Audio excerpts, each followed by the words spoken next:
देश में इस वक्त सभी की नजरें बिहार के विधानसभा चुनाव पर टिकी हुई हैं। बिहार का विधानसभा चुनाव जहां पर विपक्ष पूरी मजबूत कोशिश कर रहा है कि किसी तरीके से भारतीय जनता पार्टी को टक्कर दी जाए, एनडीए को बिहार में रोका जाए।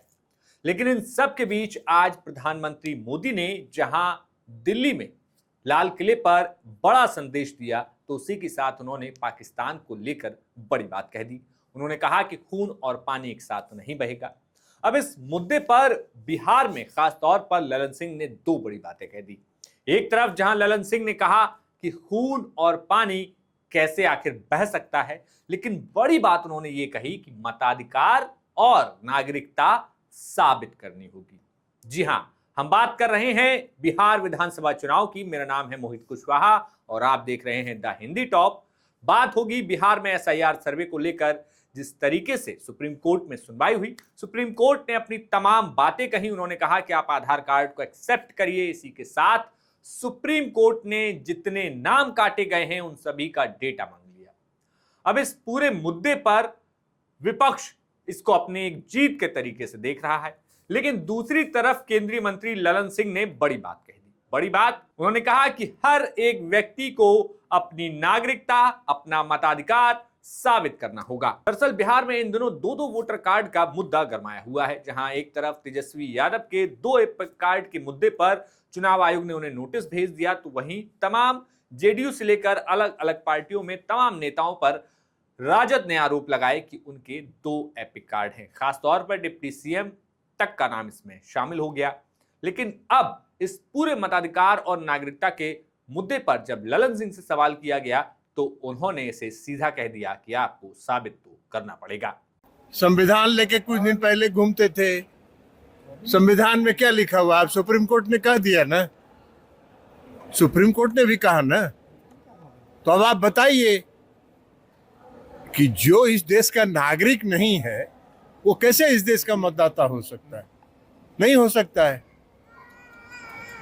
तो जो भी नागरिक है इस देश के, उनको साबित करना होगा, प्रमाणित करना होगा कि वो इस देश के नागरिक हैं और इसलिए वो मतदाता हैं। अब जहां ललन सिंह बिहार के एसआईआर सर्वे, मताधिकार और नागरिकता साबित करने की बात कह रहे थे, तो वहीं जब उनसे कहा गया कि पीएम मोदी ने लाल किले पर कह दिया है कि पानी और खून एक साथ नहीं बहेगा, तो ललन सिंह ने उसके आगे कहा कि जहां से आतंकवाद उठ रहा है उस जगह को भी खत्म किया जाएगा। और भी क्या कुछ बातें कही वो आप सुन लीजिए। खून और पानी एक साथ कैसे बहेगा?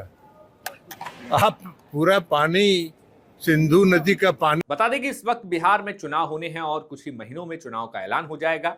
बड़ी बात यह भी है कि राहुल गांधी इस वक्त जो है 17 तारीख से बिहार में अपनी वोट अधिकार यात्रा निकाल रहे हैं। ये यात्रा तमाम जिलों से होकर पूरे बिहार का परिक्रमा करेगी, जिसमें तमाम जिलों में वो तेजस्वी यादव के साथ जाएंगे। बड़ी बात यह है कि तेजस्वी यादव और राहुल गांधी अगर साथ आते हैं तो बिहार में क्या समीकरण बनेगा, ग्राउंड पर कितना इंपैक्ट होगा, और जिस मुद्दे के साथ राहुल गांधी इस पूरी यात्रा का नाम रखा गया, क्योंकि इससे पहले भारत जोड़ो यात्रा तमाम कैंपेन का जो हिस्सा रही, लेकिन इस बार वोट अधिकार यात्रा पूरा एक कैंपेन जो है विपक्ष ने बनाया है, जिसमें खासतौर पर वोट चोरी जैसी आरोप जो है विपक्ष सरकार और इलेक्शन कमीशन ऑफ इंडिया पर लगा रहा है। अब देखना होगा कि जब बिहार में राहुल गांधी पहुंचेंगे तब क्या कुछ नजारा होगा, क्योंकि द हिंदी टॉप आपको बिहार पहुंचकर ग्राउंड से वो स्पेशल स्टोरीज, स्पेशल कवरेज बताएगा कि आखिर